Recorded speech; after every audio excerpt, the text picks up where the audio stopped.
आज मी इथे उभी आहे की संतोष अण्णा यांची ज्या अमानुषपणे हत्या करण्यात आलेली आहे त्याला कोणताही जातीय रंग न देता एका तरुण नेतृत्वाची ही जी हत्या केलेली आहे त्या हत्यारांना शासनाने आजपर्यंत दखल न घेतल्यामुळे हा लाखोच्या संख्येने जमाव रस्त्यावर उतरलेला आहे।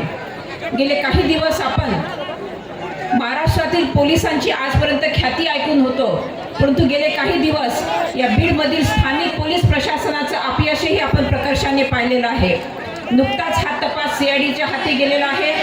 या निमित्ताने शासनाला आमचं आवाहन आहे की लवकरात लवकर हे दोषी आरोपी शोधून त्यांना समाजासमोर आणावं आणि त्यांना कायद्याच्या प्रक्रियेमध्ये उभं करून त्यांच्यावरती कठोरात कठोर कारवाई करण्यात यावी।